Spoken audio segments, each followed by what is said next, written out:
Good morning, everybody. Morning, good morning. What's up, peoples? What's up to another end to another beautiful week? You guys may hear it in my voice. It's like I got a little cold there. I got a little cold there. I got a little cold Yes, there. and What he was did, that? he did his checkup, so he not it's not COVID, it's an actual cold. Yes, because they did have those before the COVID came in. People did get Come cold, on so now. I got a little cold. Got some medicine called in from the doctor. Not feeling the greatest, but hey, yo, we got to show up, right? It is what it is. I'm not on death's door, so let's get it cracking. Let's get it cracking. Y'all ready to be vulnerable today? Let's go. Let's go. I say I'm vulnerable. I start to show up vulnerable. I'm sick. And speaking of getting ready, I want to make sure that we give our shout outs to our sponsors. Make sure you get your copy of the Black Toolbox at Yeah. theblacktoolbox.com.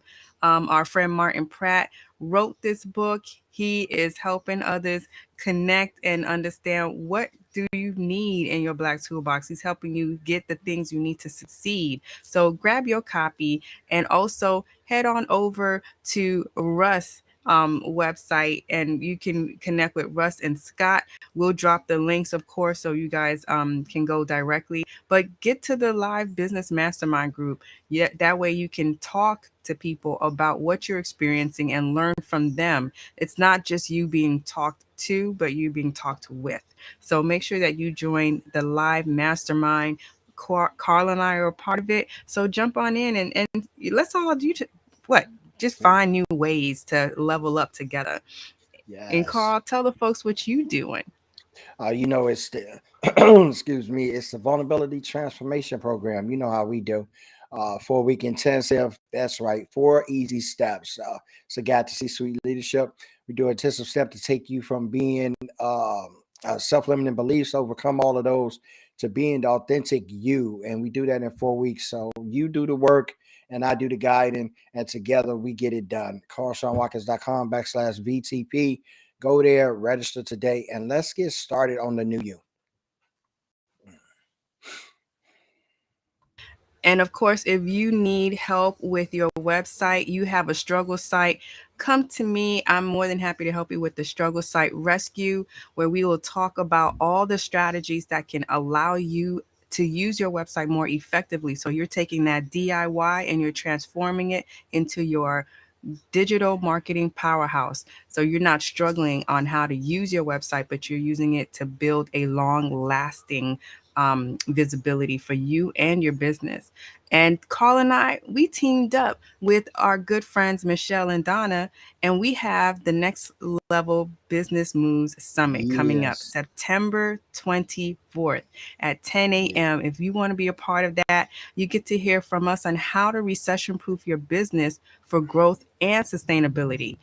Jump on over to nextlevelmoves.com and you can either come in for general admission, or if you want that extra 45 minutes with us to go do a deep dive in your business, head on over and sign up for the VIP admission. And Absolutely. today we jumping into Carl's vulnerability month, and we're doing vulnerability, the pathway to opportunities. Kick us off, Yes. sir. Yeah, the pathway to opportunity. We all know, I say we all know because we've been hearing it for about the past almost 3 years now about this vulnerability piece, right? And how everyone is coming from out of their shells and moving themselves to level that they have never been before. They're showing themselves on social media. They're releasing some of the intimate things about themselves. I'm seeing posts about cancer. I'm seeing posts about abuse.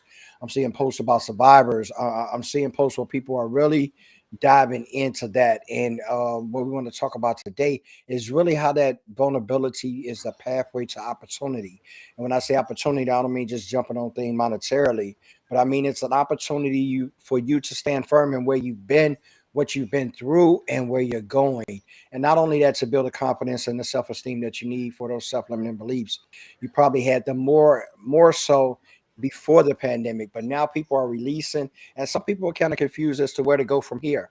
They've let out a few things. They kind of like, okay, now what? Now you take the steps toward embracing the true you and live from that. And there's no turning back at this point. So it's your pathway to opportunity. It's going to open some doors for you, regardless of whatever it takes to do that. You've already there. Let's keep it moving toward that. So that's what we're talking about this morning. Yeah, and you know how we do. We kick our show off with a myth buster, and it's Yes. about hiding vulnerability is your best protection. Even I feel like that don't sound too right. But Carl, tell us how you busting this myth. Yeah, because a lot of people saying if I had my vulnerabilities right, I'm protecting myself. Because we know that the true definition of Merriam-Webster, who me had problems with from the first time I read it as a 6 year old. I don't know how them two got together and just told us what words gonna be, but that's for another show. But they have put the process on it, and everything that's illuminated with the word vulnerability comes across as dangerous, comes across as not something you should embrace, not something you should be doing. And though we are humans that are kind of wise in the things that we want to do, we oftentimes go to the extremes when we're in operations, when we're doing things. So if you tell me that this is going to be hurt, harmful, dangerous to me, really, I ain't even going that way unless I'm a daredevil, right? That's you see the ones that's daredevil, they take those risks. But most people do not take risks in being vulnerable because of the simple fact of just entirely what the dictionary said about the word. Now, don't get me wrong, some people have encountered bad situations. They have encountered being burnt, so to speak, in the essence of this. But there's always teaching and failure. That's exactly what failure is. Failure is a teacher, and it's a part of our life because if we don't fail at things, we won't learn. And I don't care how much you go into things and say, I'm going to read this, I'm going to learn this, until you try and implement and fail, there's no learning about the process. So vulnerability is just that same thing. It's not your best protection. You hiding some of the things that you're vulnerable about also cuts off your growth. It doesn't allow anyone that may have the answer to your solution to come in and give it to you. So that it's not your best protection. It's not the way that you're going to grow. It's not the way that you're going to be innovative. It's not the way that you're going to even be authentic because you're holding back pieces of yourself that are truly you. So when your interactions, your relationships, whatever you build are not going to be on an authentic foundation because you were not vulnerable enough about the things that you needed people to know so you can be strengthened by it. So that's why I say so hiding it is not your best protection. That's why I'm myth busting that myth It off.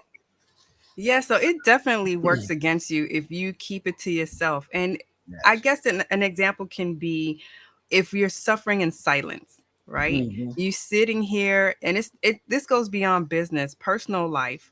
You're sitting in your grief, or you're sitting in despair, and you're just wondering all the time. So now it's affecting you. And because you're not telling somebody else, you don't have to broadcast it to the world, but have a close confidant, have a family member, a friend, or even they have support groups sometimes for situations where people are just, at a loss.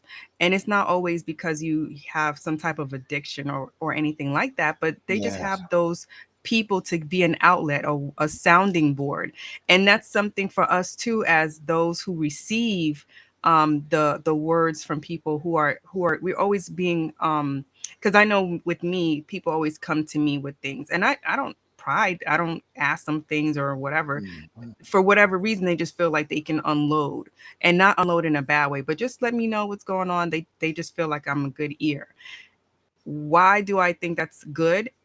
Because I don't have to say anything. They just Yes. sometimes just need somebody to say it to, and I can just be that wall, that sounding board that they just release it to, and they can get it off their chest. And if that's how you feel too, vulnerability allows you to do that. Just release that, get that off your chest. And before you know it, someone can tell you, you know what? Maybe there's another place you can go to for help. Maybe there's a group, or there's these organizations that can give you opportunities. Or, oh, I have a friend. I was hearing that. I remember she was telling me something about this.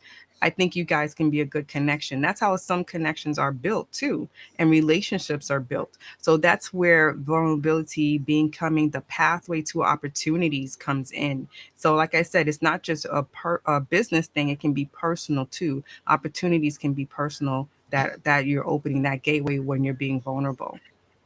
Yeah, and it's the connection piece in that, right? This is really what the true birth of opportunity is. It draws that connection because the connections that we seek are rooted in our vulnerabilities. We seek to connect with people that can bring us things that we're not holding. And those are the vulnerability pieces, the things that I'm not able to do on my own, the things that I don't really know about, that I'm unsure about. A lot of times we there's the vulnerability is rooted in that the connection to someone that can enhance us, that can better us. A lot of times we look at it and it can become systematic where people all the time look on the external to validate the internal. That's a lot of the vulnerability piece that's rising up in you, that's saying to yourself that you're not enough, right? But you are enough. But the connection piece of that is really that I'm in connection with someone that can enhance me. And that's what it is. And a lot of times we put out those signals, and I've said that time and time again. There are senders and receivers, and we all are them. And at points of time, we either sending out vulnerability vibes or we're receiving them from somewhere else. And it's all the interaction to that demeans or let us understand that is it okay to be in this spot. We definitely choose times, places, and points for us to be empowered by that. But before we can really connect with others, we first need to be able to recognize our own vulnerabilities, both physically and emotionally, so we can protect ourselves. So when you get that tough skin, so to speak, everybody calls it, then you're able to let out things in you that you're vulnerable about, and people can come in to that space, and it can be a continuous of building yourself up. Yeah, so let's get into the first action items because we Yes. are about taking action, building Action. opportunities. And the first thing is when being overwhelmed, be methodical. Give us some Yeah. insight on how can we do that? What does that action look like for us? Yes, a lot of times when vulnerability seeps in, it becomes overwhelming to us for the simple fact is that we don't embrace that. So anything that you don't embrace when it comes on you, it comes on you sort of like a shadow. And that's what I say, that vulnerability becomes overwhelming to you. You don't know where to go. You start withdrawing. This is just our human nature of that. We go into the self protection mode. We go into the self mode of saying, okay, I'm not going to allow this. I'm not going to have these conversations. I'm not going to talk about this. But we also go into a withdrawal mode, which doesn't allow for growth. It doesn't allow us for pushing ourselves past the boundaries for which we're comfortable in. And in the essence of that, when we're comfortable and we're in a comfort zone, there's no growth going there. And I don't care how comfortable you are with continuing to live in that zone, there's no growth for you as a person in there. Now, you may be satisfied with that, but there's no growth. And see, this is what we often lack about that. So when we're overwhelmed, be methodical. What is overwhelming me? Why am I feeling overwhelmed? Carry yourself through an evaluation of different points and things that why are my actions like this? Why am I involving myself in this? Why do I react like this when someone puts me in this place? Why do I feel like a cat in the corner and all I can do when I'm in this corner is scratch my way out? How can I cannot look at being more self-aware? We're having discussions and conversations about those things that are making me overwhelmed. Be methodical in that. Walk through what that is. You really walk into a journey of being self-healed at that point. And yes, when I say healed, I use that terminology because a lot of times we don't use our vulnerability or we don't expose our vulnerability because we've been hurt. Someone has taken advantage of us in situations and points and places, and we vowed that that would never happen again. Well, let me tell you something. It's going to happen again.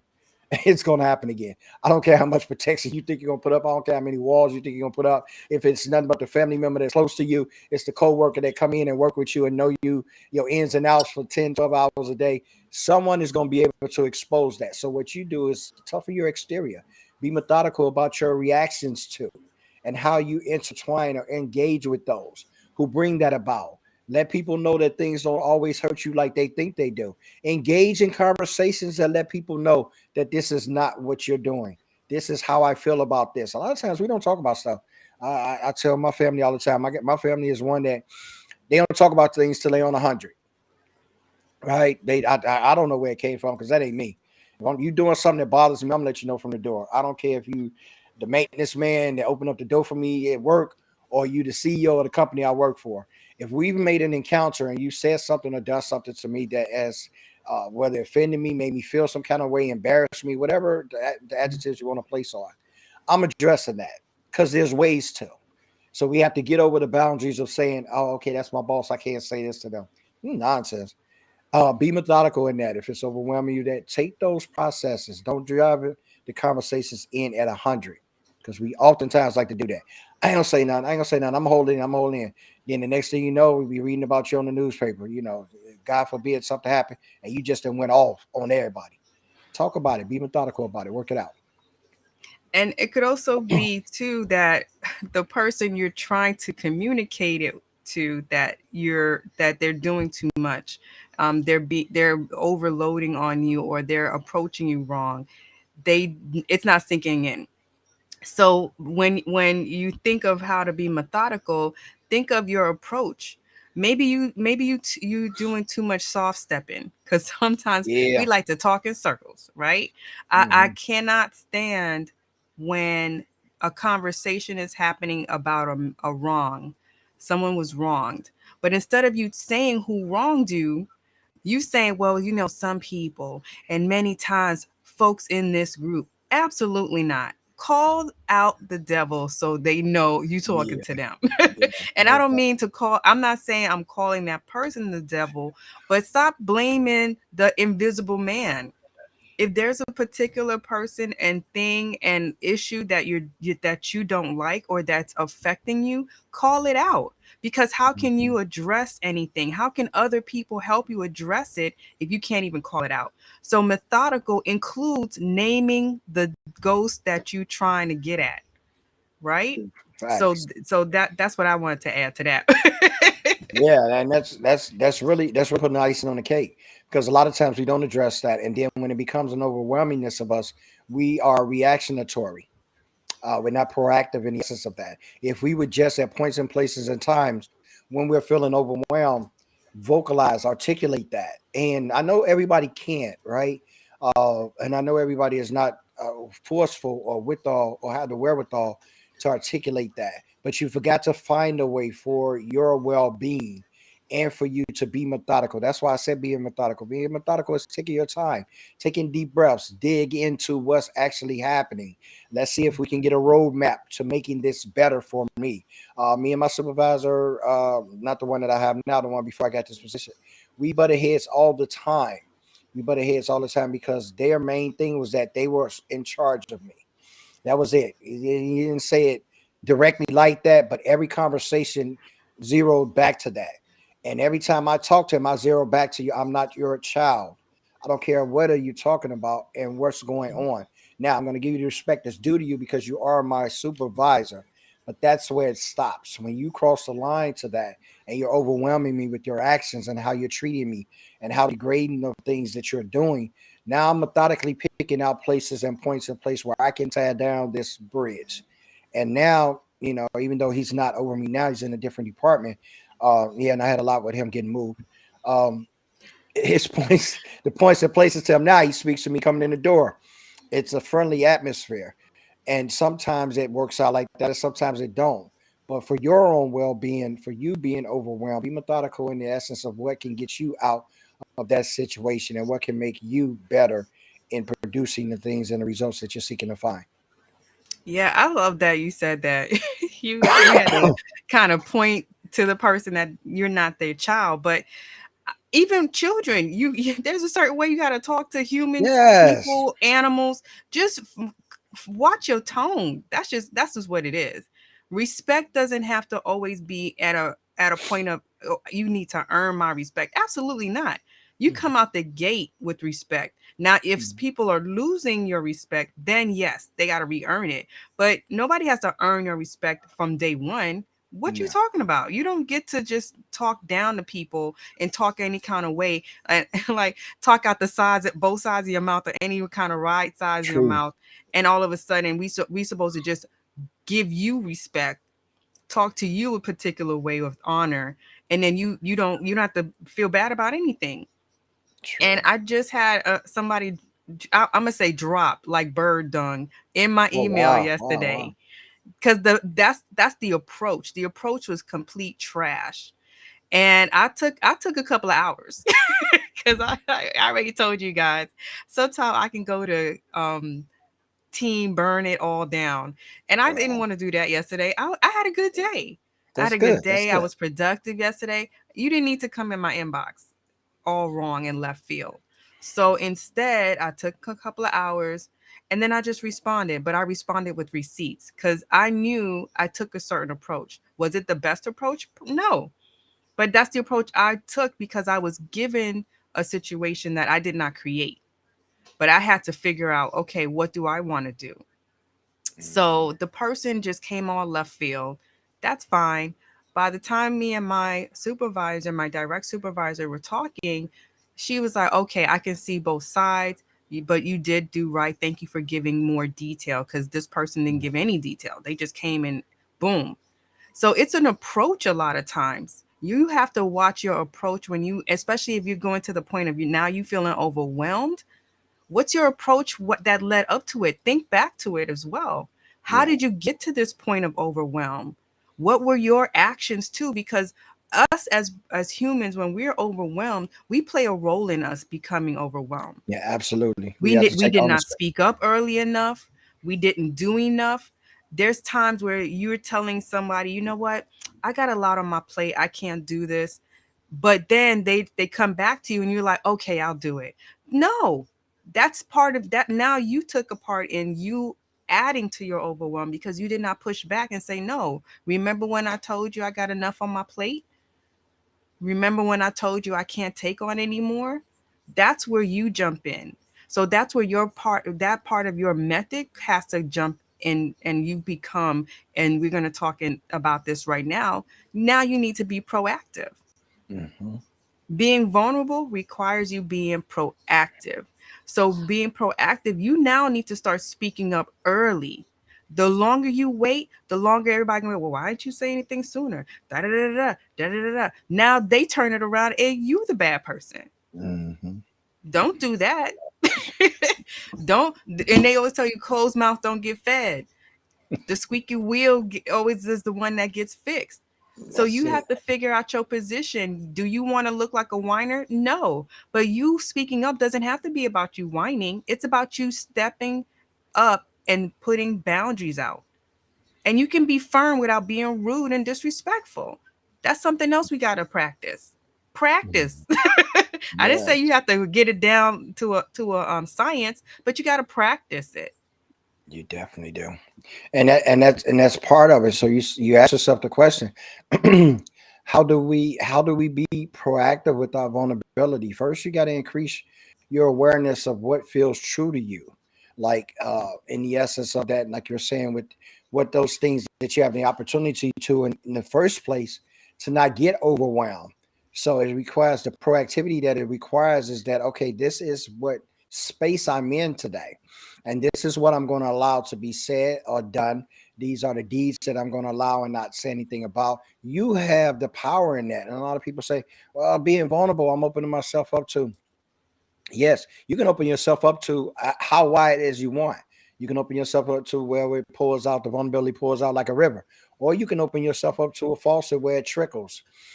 It's all up to you, and you're empowered by that, and you are the one in charge of that. So the proactivity that I'm speaking of is your ability to place out strategically and intentionally what this is going to produce for me.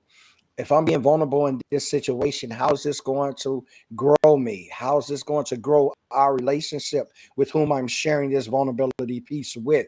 How are they going to receive this in an essence of? Am I going to be giving them too much where it might not be something that they can take on?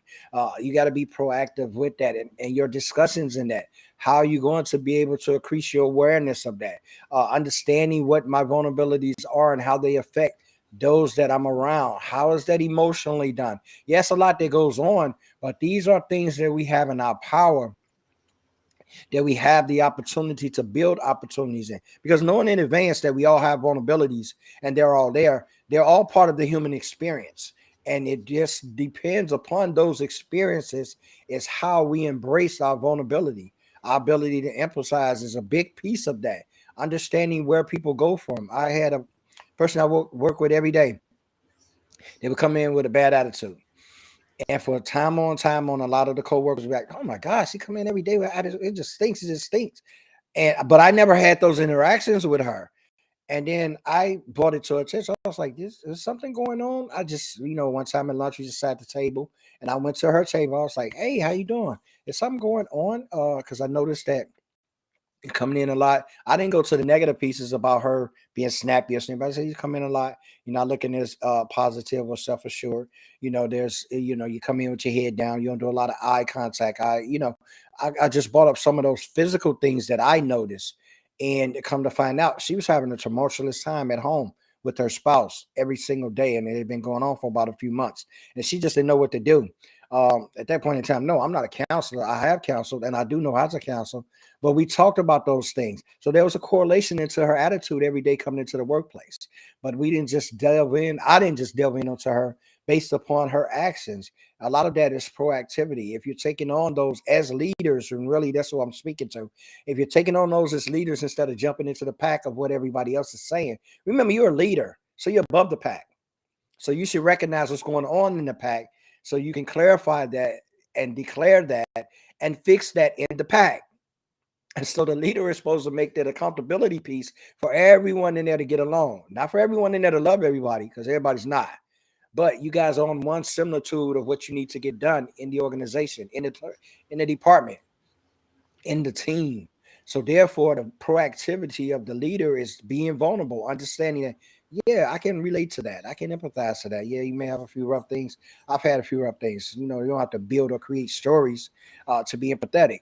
All you have to do is realize the situation, be aware of it, and have those conversations. And that's part of being proactive in that. Have those conversations. When you see those, I mean, New Jersey, they say it all the time. You see something, say something.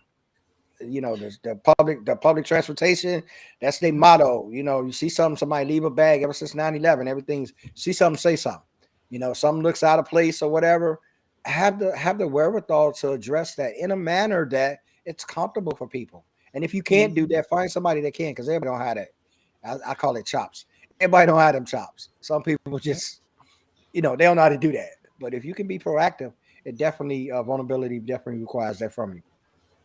And I'll bring up what Michael mentioned, but you said something about the leader Hmm. being above the rest of the pack. It's and I want you guys to take it in this way as well. Add to this. As a leader, you should be looking at big picture Hmm. while you are incorporating the individual.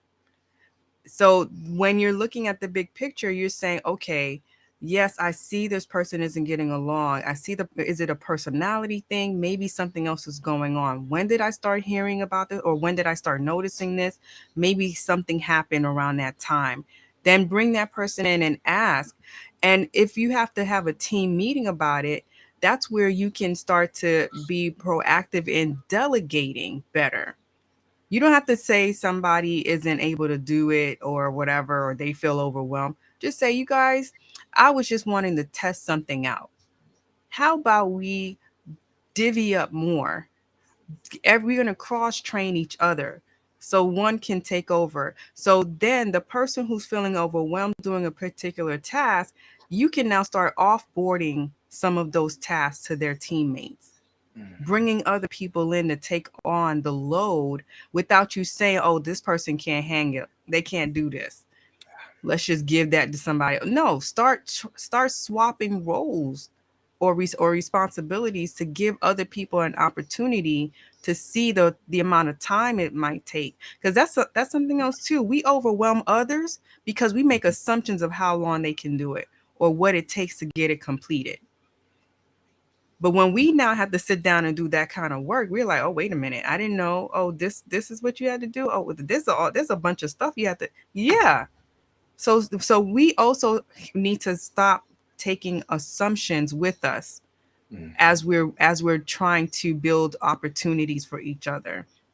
And Michael said that he um anytime that he has expressed Excuse feelings of being overwhelmed at work ultimately resulted in him leaving the company. They looked at it as he was being weak, even though they quote unquote supported him in that moment. Those spaces were not ready for you, Michael, to be No, that's honest. They yeah. weren't.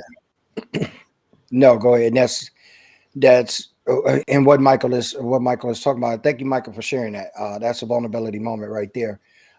When you're sharing those bits and pieces of being vulnerable at that point in time, most people do support you in the moment because it's a moment of clarity for that individual.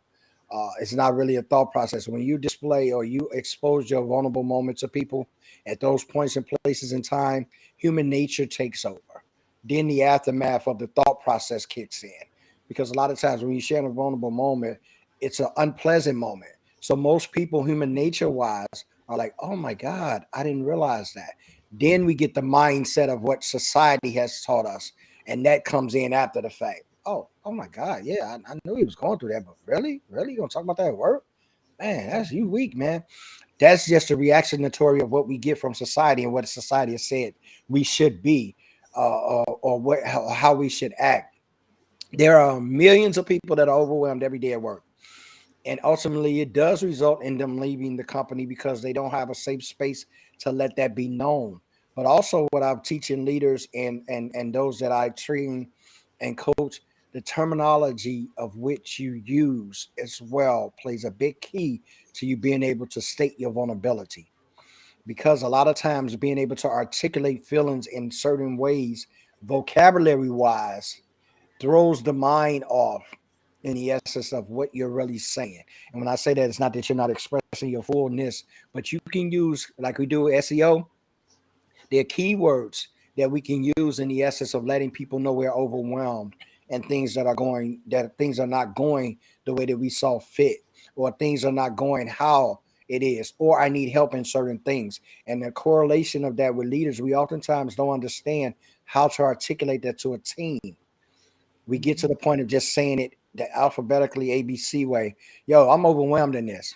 But Charlene just put up a good example of that. This is what's going on, and this is a lot, team. So this is what we're going to do. The power from the leader comes in a point of directive, and this is where we lose the connectivity of, oh, I'm going to be seen as weak. Because I've got into a lot of places in my job that I didn't understand things, and I didn't get up and do a big war cry. Oh, guys, I didn't understand this, and I'm not saying that's what you did, Michael, but Right, I'm just right. using this as an example. Oh, I'm not saying this. I don't understand this. I got into it. Yo, this right here calls for all hands on deck. This is a Yes. lot for one individual to do. So what I'm going to do, I'm going to start delegating pieces of this particular project to everybody, so there's nobody being overwhelmed by the whole of this project. And in the essence of this, we're going to make this a smooth transition for everybody involved. Now, I've just shared to you what we're going to do about something that has been overwhelming me. Not nowhere in that what I said and a directive that I gave did you see me to be weak in the process that I said it. Because I'm letting you know that this is too much for one person. That's the overwhelming vocabulary that I'm using right there without saying that the weight of the world is on my shoulders with this. And now I'm going to delegate that. That's letting others know that I need help getting this done. That's also an empowerment of those you're leading. I am counting and depending on you to be able to help me with this. And Mm-hmm. that's also accountability piece. So now you've done a lot of things through leadership through that one particular conversation that now has put you in a place of power, authority, respect, and dignity, all while you still feeling that overwhelmness of you trying to do this by yourself. See, so a lot of times it's the way that we correlate and articulate what we want to say that requires it to be looked upon the way that they go. So yes, it's a definite, and it's a work in progress, guys. I don't want to sit on here and talk like I talk and sound like I sound for it to be like 6 steps to 7 figures. No, it's not that easy. That's why I work with a lot of CEOs, and they have a battle doing that. They're confident in making the 6 figures on their job, getting the bottom line done. They're confident in that, but there's areas and points and places that they're not, and you have to get fortified in those areas so you can be the trueness of what someone needs you to be. Yes, and Michael, thanks again. He said most employers just want you to keep your head down and continue to do the minimum. Those that go above and beyond may lead to burnout and ultimately are not rewarded for hard work, but punished for the burnout. And it's true. A lot of Mhm. times, and even the minimum, even doing the bare minimum, doesn't get the company closer to their goals. So they do push you to do more, but there's pockets of instances and people who protect those who just literally just want to do the bare minimum and keep it moving and also be praised for team effort. That's what kills me. those who do at the little as possible, but are always there to eat the cake at the party for team efforts. I Yeah. don't see why you have why is your plate for filled first? Yeah. That don't make any sense to me. None. But Quentin also said awareness is the key to aligning everyone to accomplish the goals, short or long, You and hit it that's on the true. head, Quentin. Definitely. That's so true. So we also can get into the next point of embracing going all in when you're building opportunities. I want you to kick us off as we wrap this vulnerability, the path of opportunities episode up. Tell us, really let us know, what does that look like, embracing going all in? It's just what it is. When you go all in, and the terminology I use, and I kept it really simplistic. It's not being fearful of the outcome, because vulnerability does not seek reciprocity. So me being vulnerable, I'm not being vulnerable for you to be vulnerable with me. It's not the purpose of how it works, and that's not the interaction of the hand and glove which we seek when we're being vulnerable. We're seeking a connection when we're being vulnerable. There's something that is happening with me that I can't really control, or I'm not in control of, that maybe you have some insight to, and maybe we can come to reason together to see how I can get over this hurdle. This is really what the vulnerability piece of it is, and we put so much on it, such a weight of disparity on vulnerability. Oh my God, it's just like a torturous thing to be said, but it's really not. The awareness of where I am, I'm embracing where I am. That's what going all in is. I'm embracing this. No, I can't. When I met Charlene, I could not do websites, but that did not let Carl less than a man. That did not take any away from anything of the knowledge that I've gained throughout the course of the years that I've worked and obtained and read and understood. Website was not my thing. I'm okay with that. I'm fine with that. So I don't have a problem saying that. So therefore, we have to embrace those things that we don't know. This is the greatest thing that a leader can do. Embrace those unknown. Yes, don't get me wrong, because I hear some people on the other side and I hear your voices through the screen. Well, Carl, I'm the leader. I'm supposed to know everything. Not you're not. You're the leader. The leader, you showed some characteristics if you wasn't just put there because you was the one that had been at the company the longest. But in the essence, hopefully you got in that leadership role because you showed some characteristics, some grit, some wherewithal to say, I'm able to lead. And in that leading, no, you will not be perfect. In that leading, no, everything won't work out. In that leading, no, everything won't be on your side. But what you have shown is the grit and tenacity to say, okay, I can put things together. I can put people together and we can do this. So now I'm embracing going all in with this. Let's do that. Have those conversations with your teams, with the people that you're leading. Weed out those who don't do that. This is a great opportunity for you to do that. Have those huddles. I love huddles. I love going to work starting huddles. I do. I love that. I love that. I went into Walmart the other morning. I think it was real early. It was about like five something in the morning before I got ready to go traveling to North and South Carolina, and they had a huddle going on with the team in the beginning. And oh my God, I was so excited. I almost wanted to go join the huddle, although I didn't work there. Because I love seeing that, because there's an interaction and there's a game plan of what we're going to do for the day. And I love seeing that that kind of thing still takes precedent in working. A lot of times you come in, you punch the clock, and you're going up to your area. But I love that leadership taking advantage of, oh, let me meter the room. Let me see how people are feeling. Let me see how we're gonna get this day started. Let me see how these attitudes are. I'm embrace going all in for the betterment of what we have. You know, a lot of people say, "Hey, I don't want to do that because this company don't show me anything." It's not about the company. Being vulnerable and showing that and embracing that is about you. How can you be a better you? Because remember, if you leave that company and you carrying the same attitudes to another company, guess what? You take you with you. So if you haven't made any changes to how you operate, to how you do things, to how you embrace it, when you go to the next company, I don't care if they're paying you more or it's a position that you just loved, you still carrying you with you. Yes, and as a leader, because you don't know everything doesn't mean you're not aware. That's Mhm. why you have certain key people in certain key roles, because Yes, they help keep you aware. So if so you're not blindsided when you go into a meeting and the next thing you know your profits are down because you're not making any sales because your product isn't good. Why did you yes, not know until you got to the meeting? So you being in leadership positions in different divisions in either a major corporation or small, you need to be aware. But awareness also is not take now you looking to ask questions. Yes. Did we freeze a little bit?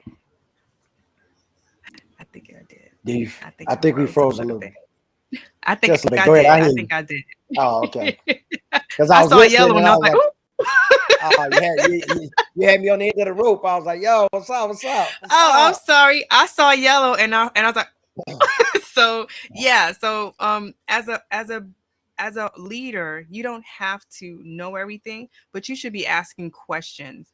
You should be checking in. If it's not a monthly or weekly check-in, you should be checking in either through emails, have one major meeting every quarter, or and then those under you should be coming in with monthly meetings so they can be aware. So by the time they are fixing things, they're not putting out major fires. They're just putting out little smolders here and there.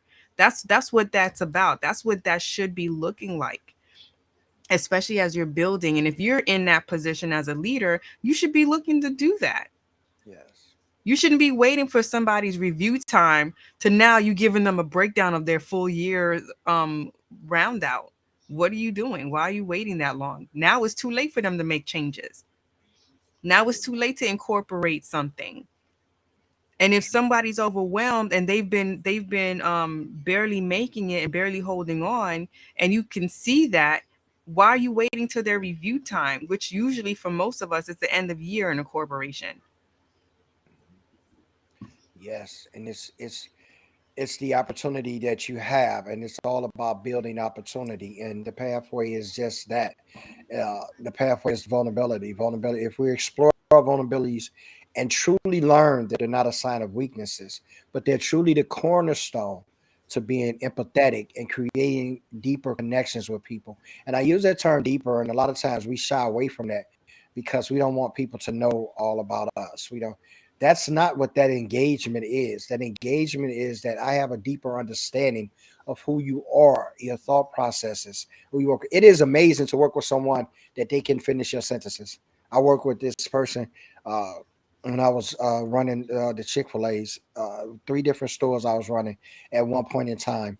And we would go to these regional meetings, and there was one GM that was there. And me and this guy was so on tone, like we would complete each other's sentences based upon what we wanted to see as objectives being accomplished in the stores. And it was just amazing. I was always thrilled to be in training with this guy because of the simple fact, and there was an awareness within him that let people understand that this is what we're embracing. This is what we're going all in through. And he found points and places of where he got excited about doing what he's doing. A lot of that takes on that connotation when you're in these workplaces of, yeah, it's just not exciting no more. But we can make it what we put out of it. I know a lot of people say, man, I work with these people, and Helen or Mary or John or Jim, whatever their name may be, they give me hell every single day.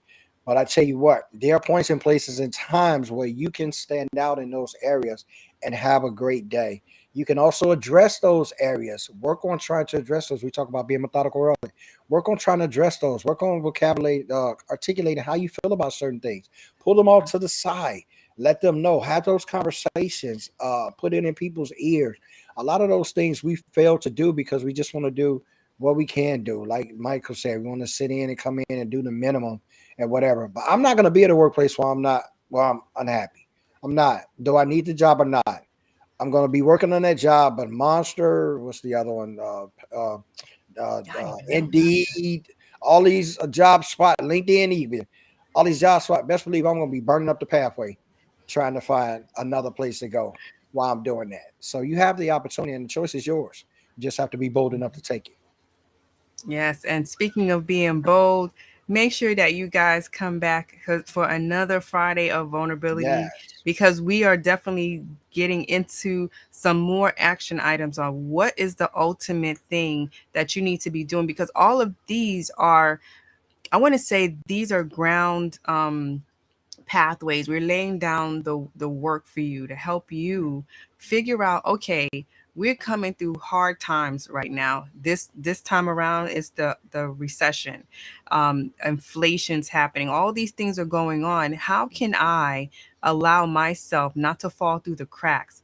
And this whole month is preparing you for that. The same thing with next month. We're trying to help you figure out how can you recession proof or bad issue proof yourself, and ultimately your business, your mindset, your roles in companies, whatever that looks like to you, whatever desire you want to put this in, whatever action you want to do this with, that's what we want to help you do. We want to help you figure that out now, so you're not waiting for the next recession to say, "Oh, now I can put it into action." Nope. Set the groundwork now, and then you have the tools to work with, and then now you're just tweaking instead of you learning something brand new or trying to implement something brand new. Then you can start doing it now. Any last words, sir? Yo, it is the pathway to opportunity. If you think of it that way and you embrace it that way, you'll see the opportunities come towards you because you won't close off the avenues that are being open to you. So be vulnerable. It's worth it. I always say that it's worth it. Love it. See you guys and enjoy your See you guys weekend, next and week. we'll see y'all next week. Stay safe.